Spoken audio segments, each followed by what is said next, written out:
اے دل، کیوں تو بات بات پر خوش اور بات بات پر مغموم رہتا ہے؟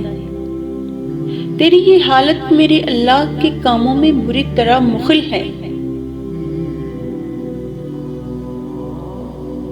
جب تک خوشی و غمی سے بے نیاز نہیں ہوتا، میرا کام نہیں چلتا۔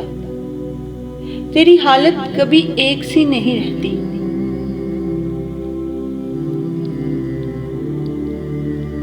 آن کی آن میں خوش اور پل میں ہی مغموم، خوشی کس بات کی اور غم کس چیز کا کچھ پتہ نہیں۔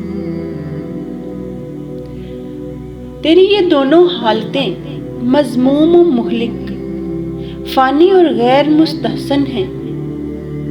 ان دونوں سے بے نیاز ہو، دور ہو، باز آ، اور ایک ایسے حال میں رہ جہاں خوشی اور غمی کا کوئی گزر نہ ہو، جہاں کوئی تجھے ہنسا نہ سکے، نہ ہی کوئی رلا سکے۔ تیرا حال اٹل ہو، اجل ہو، جسے کوئی ہلا نہ سکے، نہ کسی سے ہلایا جا سکے۔ بے قدری کی آغوش میں قدر پوشیدہ ہے۔ جو دنیا میں جتنا بے قدرہ ہوا، اس نے اتنی ہی قدر پائی۔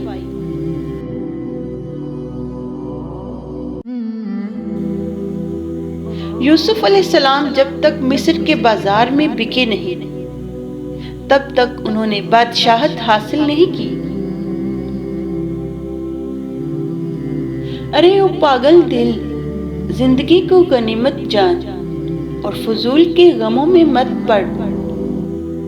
اپنی زندگی کے اصل مقصد کو پہچان۔ کائنات کی ہر شے تیرے لیے ہے، مگر تو اللہ کا ہے۔ جب تو اللہ کا ہے تو پھر یہ مرضیاں کیسی، دل کا کیا اور منمانیاں کیسی؟ اے دل، کیوں تو تنہائی کا بوجھ اٹھا لیتا ہے، مگر ناپسندیدہ انسان کا قرب تجھ پہ بھاری ہے؟ کیوں تو عیب کو دوسروں میں ڈھونڈنے کی بجائے اپنے اندر تلاش نہیں کرتا؟ کیوں تو محبت کا پہلا قدم نہیں اٹھاتا؟ کیوں تو انا کا بوریا بستر گول نہیں کرتا؟ زندگی بھر تو فرعون بنا رہا، مگر عاقبت موسیٰ والی طلب کر رہا ہے۔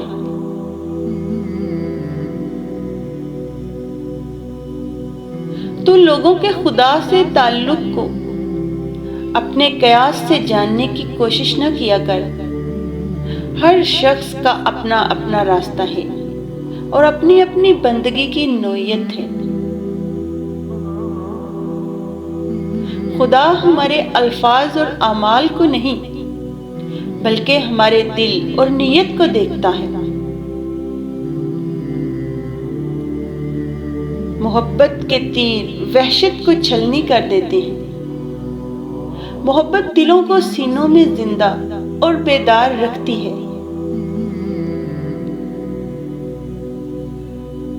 بس تو محبت کے ڈگر پر چلتا جا۔ محبت وحشت کو کھاتی ہے اور دلوں کو بہلاتی ہے۔ اگر یہ محبت سچی ہوئی تو تیرے من کو موہ لے گی۔ یہی میری امید اور یہی میرا دعویٰ ہے۔